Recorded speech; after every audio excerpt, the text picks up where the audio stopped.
And on the Fight Bananas podcast, one of my favorites. It seems like every time I talk to you, too, I'm in a different state, a different place. Dean Thomas, how you doing, my man? I'm good, man. Where are you now? I'm actually home. This is my home to be Daytona Beach, Florida. Oh, that's what's up, man. Yeah, Yeah. yeah, yeah, yeah. How about you? Where are you at right about now? I'm actually in Port St. Lucie right now, Florida. There you go. Yeah. 2020 Corona effect. Everything is going wild. How are you doing first and foremost with everything? And do you have your toilet paper stocked up? Is everything good with you in your life? Now, I don't really, you know what I'm saying? Like, I got enough. I thought I got enough, but I don't know if it's gonna be enough, but I'm gonna rob somebody if I don't, so it don't matter. Right, right, right. It's so funny. One of our good friends, right, Dean Toole, we're on this talk, and he sent a video, and it's so funny, man. Went to one of those grocery stops, and he said he saw someone hoarding all the food and all the toilet paper and all the water and everything, and they gave it to him. They gave it to him, and then in the video he's showing that he gave it to him because he had a gun, and he was like pointing at the gun of the video, like, hey, they gave it to me. So and all the fighters, I don't know, everyone on Facebook and Instagram's like, hey, you better be able to roll. You have to grapple, or I got it all. Yeah, now listen. If things get bad out there, somebody getting jacked. Right, right. You got 20 years under your belt. You're good. And then I'm gonna go around and offer protection. My man. So kind of let's start there. So much is going on with the Corona effect, especially in MMA. The Brazil show, no one in the crowd, kind of one of the first shows and one of the shows that really stayed there. And then the next three events got canceled. And now Dana White is so adamant about UFC 249 going on. And I kind of want to get into that later. But what's your take on what is the UFC doing and just the MMA world as a whole right now in the coronavirus 2020? Well, I mean, obviously, this thing is bigger than, MMA and bigger than sports. I mean, it's the biggest thing going on right now, and it's global. So there's nothing that anybody can really do right now except kind of wait it out. I mean, we're all in the same position. So it's like no matter, like, if you got money, you poor, whatever, everybody's in the same position right now waiting on this. But I do think that, Dana canceled those next three shows in order to focus on making sure that Khabib and Tony does happen, because that's going to be the most important show of the year, probably. So that fight has to happen. So I think that he's going to focus on that. He's going to find a place that he can do it. Well, I don't know where, but there's got to be some place on earth where, he can, they can build a cage. They can put, get the people there, test everybody, make sure everybody's good, and then let the show run. It probably won't have an audience, but it'll probably be just, TV people, pay-per-view, and it'll be the biggest thing going on. Right, right. Okay, let's kind of get into it. We talked about it a couple times. We'll go back to Corona stuff. We'll go back to some stuff that's happening personally in your life and everything. So much great stuff going on. But, okay, we talked about UFC 249. I did a podcast around 3 or 4 days ago. It's going really well. One thing that's every negative, there's a positive. So the podcast numbers for us have been amazing. Everyone's at home, not doing anything. People are downloading, listening, subscribing. So life is good on that side. But I thought a couple reasons why UFC 249 has to go on, why it's so vital. Couple. One, it's 4 times. This is the 5th. Like, this fight cannot not happen. You know what I mean? Like, Dana, if this was the first time, I can see him saying, hey, guys, this is back it up to the summer. Let's go July 4th weekend, International Fight Week, and let's just put it off there, and then we'll go. I just think it needs to happen. It's happened, 4 times. It hasn't. That's for one. 2 is they have UFC 250 and 251 already booked, kind of out of the country. The Brazil show's stacked. The other show is Perth. And it's just like, I feel like those next 2 shows are already done. And then my last thing, of course, the big elephant in the room, and I don't know if you thought of it, it's Conor McGregor. They got to get Conor going. If they just put this fight into the July show and Conor fought on January, and then, and if he doesn't go this Gaethje route, it would be way too long for Conor to go and just wait to see if one of these guys get injured to slide in that slot. Do those 3 reasons make sense to you? Do you like them? Is there something else I'm missing on?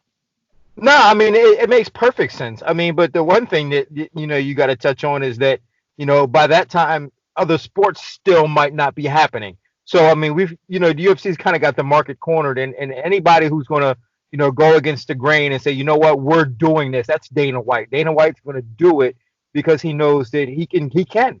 And the fact that there are no other sports, everybody's going to be paying attention to the biggest fight that's going to happen all year. So that fight just absolutely has to happen. If it doesn't happen, then Then that means the world is ending for real. Right. Dana will just give up in the MMA business and walk away. And the other point you put up about the nothing else is still going on. Basketball still canceled. March Madness is gone. Football's not here, and the baseball's backed up. This fight, zero people in the crowd will make buckloads of money of just pay-per-view. The pay-per-view dollars. I even thought about how crazy is it if the Super Bowl is not a pay-per-view, but they make so much money on sponsorships. Even if Dana White says, hey, guys, we're doing it on ESPN, and ESPN, here you go. Snickers wants to satisfy and want to pay money. The Holiday Inn wants to pay money for people to travel now. I just think it's just such a big fight. So many eyes are going to go to it. And especially, like you said, nothing is going on. UFC 249, we're around less than 4 weeks away. If that's like the first mega show that happens, it's just the world will literally be watching. And you kind of honestly, like you kind of can't put that on pay-per-view right now because, with all the people losing their jobs, nobody's really going to be spending money. So the only people that probably will be spending money are the major corporations who can sponsor an event like that. So that fight, don't be surprised if you see that fight free on ESPN just for that reason, because a lot of people aren't spending. They don't have the extra cash to shell out 60, 70, 80 bucks on a pay-per-view event. Right. Great point. Dean Thomas is with us. Okay, we're going to go back, rewind a little bit to the Corona. How is it? You're kind of in it. I know you talk to so many of the fighters far from you and close to you. Port St. Lucie, maybe Jillian Robertson is right down the street. Well, no. How many fighters are you talking to? Are still training? How much is it affecting them? Just that aspect of it. Are they getting bigger right now? Are they just eating? Are they eating Rice Krispie treats and moving on? How is the world of MMA keeping going? Well, not many people are training right now just because the gyms are closed down, and the gyms have done a responsible thing by saying, you know what, we can't, we're not going to open the doors for you guys. So, if you're going to train, you got to do it on your own, find your own location. I've seen a lot of people in their backyards and so on and so forth. I've worked with a few people in some odd locations because, I'm willing to say I don't have it. I'm willing to bet that I don't have it. And I'm willing to bet that, the people that I'm working with don't have it. I'm being responsible and I'm staying out of public places and those things. But in terms of working with my people, I'm still working with my people. I'm not going to stop doing that because of this epidemic right now, unless, they show signs of sickness. Then I'll say, hey, listen, I can't work with you. If I'm feeling sick, I can't work with you. But, I'm doing a responsible thing and staying out of crowds, my 6 feet distance and, doing all those good things. But in terms of working with my fighters, I have a couple of them that I'm still working with right now that the show must go on. Yes, sir. Yes, sir. And how much have you been seeing? I've seen a ton of it out there. A lot of coaches, even fighters, they're putting up videos, kind of subscribe to my thing, watch me, I'm going to teach this lesson. Or a lot of the gyms that I know, even around me in my town, they're saying, hey, guys, we're going to put this YouTube video or this Facebook video. Have you seen that? Do you think that's a good angle to take, for what's going on right now? Or can you see going forward? Well, these guys are being crippled right now. You got to understand, I was talking to my buddy Musin Corbray today and was just like, man, this is crippling us because, right now it's okay right now. But, if things don't go back to normal, everybody's going to cancel their memberships. Gyms are going to have to shut down. So like everybody's just doing what they can to try to appease the members that they do have. Now, this is something that I had always been doing. Me and Mo started doing this before the coronavirus stuff with the firm. And I've been putting out videos with Dean Quisha videos from last year. So I've been doing this for a long time. But I think, it's the responsible owners and coaches are doing that. And they are trying to take care of their people and keep their people active. But I think that once everybody can get back to normal, everybody's going to be heading back to the gym. Because you know how it is. You don't know what you got until it's gone. And now everybody realizes they don't have access to the gym and they're missing it like crazy. And you can put all the videos up that you want. It's still not the same as being in the gym. Right. Absolutely. The camaraderie of the guys or girls in there going back and forth and just all the different, aspects of the game. Okay, let's get into it. So crazy. So I saw a post, I think it was this morning or last night, it said MMA Manifesto coming soon, Dean Thomas. I was like, okay, that's cool. And then I saw it earlier today, an article that was written. So I guess, the floor is yours. Take it away. What's going on? Very excited. I saw it. I was like, whoa. Okay. The floor is yours, my man. I'm in a transitionary period of my life where, I'm just trying to make, my life easier and do the things that I want to do in my own life. And, and nothing against American Top Team. I've been with them since 2001. That's my team. I came up with them. But, at the end of the day, it's my life and I want to do things that I want with my own life. And I want to be able to coach the people that I want to coach in the way that I want to coach them. And that's just what I want to do. And so I decided to leave American Top Team so I can focus on the things that I want to do and focus on the fighters that I believe in and I trust in and want to give them my full investment as opposed to, working with some guys, 1 day a week, 2 days a week. I want to be able to take fighters and give them my full investment and then say, you know what, we did this together. Right. Wow. That's awesome. It really is. For one, congratulations. It takes a lot of courage, a lot of, believe in yourself to be like, hey, I can do this. I'm, not going out on your own, but you're under such a great umbrella like American Top Team. It's easy to just, stay there, status quo, and just keep it moving. But it just shows who you are, your character and all that, just to, yeah, I'm doing this. I believe in myself and my team. Man, very exciting. So does that mean you open up your own gym, your own space, your own everything? And when you say fighters that are coming, I know a lot of the fighters you deal with on the daily, I talk to all the time. If you don't want to go there, I totally understand. But does that mean if they kind of work with you on the daily, does that mean they're leaving American Top Team? Or are they just kind of working with you more often and then going back? How would that work? Or has that been thought up yet? We haven't really gotten that far yet. I do know that I think there'll be a couple of fighters that, no matter what I'm doing, they're coming with me. There are a couple of fighters like that, they have that faith in me. But, I'm not asking anybody to come with me. I'm saying this is what I'm doing. And if you want to come with me, you can. If you don't, you won't. But I think there are a couple that are coming. And some of them I don't want them to come with me. Some of them I'm not allowing them to. It's the reason why I'm leaving. Because there are some people I don't want to work with. There are some people that I don't like. And I don't want to work with them. So they're not coming. Right. Wow. You said it. Did you you tell us, did you have like that Jerry Maguire moment? Did you have it? I'm leaving. I'm taking the fish. I'm taking these two fighters. I need to. I was actually, it's funny because I saw that and I was trying to find somebody who could like put my face on his face. And then, and I will say this, like, I got a lot of faith in Jillian. Jillian will probably come with me. That's the one that I can say. Right. And I was like, so she's like my Renee Zellweger. She's like, I'll go. But there's no job yet. There's no money yet. She's like, hey, could you pay for my kid? Like she's the Renee Zellweger. That's so funny. Oh my goodness. Yeah, but that's my life right now. I'm taking a big risk. But like you said, it's a sweet job with American Top Team. I was getting paid a salary to show up and coach fighters and just, and do what I love. But at the end of the day, I wasn't happy not being able to give my full investment into the fighters that I wanted to. And I want to be able to do that and go on a journey with guys in that type of capacity. And I wasn't able to do that. So I'm going to do that. Wow. No, that's awesome. As soon as when I saw that, that's kind of exactly what I thought. You have, your knowledge in the game. Everything that you have been doing with King Mo lately has been fascinating. Everyone's been like into it. It's it's fun. You're still spitting out there. You're still spitting out straight MMA facts and all that. And then everyone I talk to that's close to you, they just have the utmost respect and glowing things to say about you in the game and outside the game as well. So just to me kind of does make sense if I could just say it really is. It's something like, oh yeah, he has his own team. He has his own gym. He's got his, 28, 15 guys. Maybe like you said, you don't want 60 guys. I've been down there a couple times and the mats are just, it's so massive and you got, him, the champion PFL, Kayla's there, Harrison, PFL champion, Georgie, you got 75 pros. It's hard to give one-on-one time. It's hard to put in 2 hours with, Kayla Haracho, whoever it is. You know what I mean? It's just, it's tough. So I totally get it. Yeah. I mean, and I just, let's face it, I'm 43 years old. I mean, I don't know how much longer I'm going to be doing this anyway, but, I want to be able to give myself the opportunity to groom people the way I want to and allow them to get what I have to offer anyway. So I'm going to be doing that. And then at the same time, simultaneously, it's kind of like the cliche thing right now. Everybody's doing it because of the coronavirus.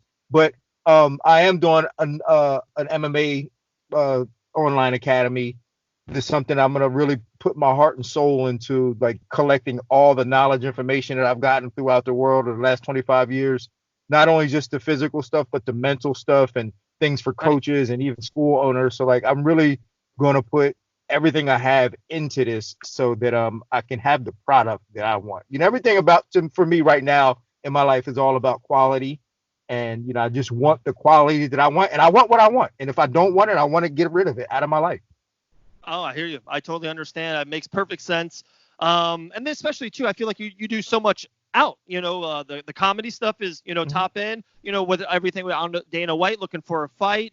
Even if your commentary fights for Island Fights on UFC Fight Pass, like you have so much else that you do that you probably love doing those things. There's only so much that you can do in a given day. I have that problem as well. Like there's only so much you can do in a single day. So you got to do exactly what you love and go all in with it. And just that's amazing. One of the last things I'll talk to you about is, with the Corona effect going on, and like I said, people are hungry for content. And I was thinking of an idea on the Fight Bananas to something new and different. I still got tons of interviews, actually a ton of lined up this week because so many fighters want to come on. They just want to talk and get stuff off their head, I can see that. It's good. It's really good for what I do. But like there was no March Madness and people love a bracket. So, came up with this. The best, only UFC, not Pride, not WEC, but only the best UFC fights ever. UFC 1 all the way up to 249, and the fight nights and all that. I know it's so tough. That's one of the things I thought I could, pick it out. And it took me around like 4 days to figure out, 100 of them and then break them down. So, I know I'm putting you on the spot a little bit, but is there some fights that are some sleepers that maybe like, hey, Dave, make sure you get that in your bracket that I haven't thought of? What are some cornerstone ones? Like, John Jones and Gustafson, they just got to the Hall of Fame. That's in there. We just seen Weili and Joanna put on one of the best fights, maybe the best female fight ever. So is there some fights out there that you're like, oh, Dave, make sure this is in your bracket or this is a good one, that's a cornerstone? Wow, I'm trying to think from UFC. That's so tough, man, because there's been so many good, like from UFC 1 all the way to 249. I mean, and here's some sleepers that you might have forgotten about. What about Nate Diaz and Diego Sanchez? No, that's not in there. Not in there yet. Okay, Nate and Diego. Yeah. You can have Diego Sanchez versus blank. Yeah, like that. So, wow, I don't even know, man. Like for me, I always like look at performances more so than like the whole fight. I lost my light. Wait a minute. You can't see me, can you? Nope. They turned the lights off at you at American Top Team. They turned it off on you. They took the lights off. Hold on, wait a minute. I got to get my lights on. I'm in the car. My lights came out. No, it's all good, my man. That's so funny. And I would just keep on talking about it. And then sometimes it's not in the fight. Like to me, just because the moment Masvidal Askren made my tournament. That moment, did it really? Yeah. I thought about it and I almost didn't put it in there, but then it's just so iconic. Everyone, I have friends who don't like the UFC or don't know who this is. They know that Masvidal knee and Askren. You know what I mean? Yeah. That moment is everywhere. Yeah, that would have to be in there. I can't even think of any other fights that like really stand out that to me that would have to be in there. And I'm such an old school guy too. Like I'm a really old school guy. There's a lot of great. I don't know, Hoist Gracie and Kimo Leopoldo, like that has to be in there too, right? Yeah, that's in there. I got that. Any Matt Hughes and Frank Trigg, that moment. That was insane. There's a couple BJ Penn sleeper fights that are just insane. Him going to war, it's insane. It really is. It's classic. And then there's only so many big title moments. Even moments. It's not a great fight, but that Holly Holm to Ronda Rousey. That's you. Every MMA fan knows where you are when that happened. You know what I mean? Yeah. So is that obviously that's in there, right? Yeah, that's in there. It's funny, man. I'm gonna do it for like 2 weeks. I got the 1 seeds all the way down to 16 seeds, but I definitely want to pick your brain, and I love your. I wouldn't even know where to begin, like to where to find, what fights to put. I wouldn't even know where to begin. I mean, with all those different fights, you gotta go through thousands of fights. It took a while what I did, to be honest. I went to just say the best guys, right? John Jones, right? I picked him, and they're like, oh, him and Gus to me is one of the greatest fights, best light heavyweight fight of all time. And then I kind of looked down his roster. I'm like, okay, there might be someone else in there. I'm like, wow, Sugar Rashad Evans. Then I clicked him, and then I see all of his fights. I'm like, man, that moment when he knocked out Chuck Liddell, like that's got to be in my list. You know what I mean? So then I'm like, oh, Chuck Liddell. And we just kept on going. Yeah. hours. Like But, Chuck could have a gang of them himself. Like his fights were always great to watch. Vanderlei Silva, Yeah. Rich Franklin, the Rich Franklin last second knockout with a broken hand. It's just crazy. There's a ton. But my man Dean Thomas, I appreciate you. Short notice coming on like always. I love it. Okay, UFC 249, it has to happen, right? If you had a gut feeling, where and how does this happen? I mean, it probably won't happen in the United States just because of, it's going to be hard to get that sanctioned anywhere, just in the United States. I think they're going to have to go outside of the United States to a country. Yeah, to a country where it's a little bit more lenient, that they love fighting. Abu Dhabi loves Khabib. I can see that happening. They love the UFC. They love Khabib. I mean, I wouldn't even be. I mean, they don't need an audience. They just need a place that they can do it. So I'm thinking either Abu Dhabi, could be even Russia, because I'm sure Putin will be like, hey, bring it over here. So it's just one of those, Abu Dhabi or Russia. I think if it happens over there, but I think right now, if you were to ask me, Abu Dhabi would be the front runner of where this happens. Yeah, me too. I thought that too. I wrote an article on it on fightbananas.com. I would think they would pay for it. They would just literally, hey, we want this fight. We want Khabib Nurmagomedov here. Dana, here's the money. We're going to sponsor the fight. No tickets, whatever. I think they want that moment. They want that fight. That's crazy. But so much is going on with you. We're so happy that you're making that move. Anytime you want to come on to promote it or anything of that nature or push anything you want, that you are always welcome in the show. We love having you on. So it's MMA Manifesto. Yeah, the MMA Manifesto. Yeah. Man, I like that. Listen, I'm putting everything in this, man, too. Like, against fight psychology, preparation, training, peaking for fights, how to break down opponents, everything I'm putting into this. And are you going to have like a landmark gym, I would assume? No, well, as of right now, I'm not. I'm just, I got, it's funny because like as soon as I was like, yo, man, I'm not gonna be here no more. Like a lot of people have reached out and was like, hey, you can use my place. You can use my place. You can use my place. So like I've got places to use, like I've got keys to like 5 different gyms right now. And so yeah, I do want to just give a shout out to to all the different people who's looked out for me and been showing me love and appreciated me as a martial artist and as a person, and showing me love right now while I'm transitioning. So definitely give a shout out to all the people who looking out for me. Love it, my man Dean Thomas. Very happy for you. Continued success. We know that success kind of follows successful people and hardworking people, so it will be with you, my man. We appreciate it coming on short notice. Big news. MMA Manifesto. Dean Thomas. The Jerry Maguire moment, 2020. Yeah, that's it, man. Wait till you see my Instagram tomorrow. I got another one though. I'm gonna put it up tomorrow morning. Can't wait, my man. I'll send you videos. I'll send you clips of this. We'll have some fun. All right, my man. I'll talk to you soon. All right, brother. Thank you so much. All right, man. See ya.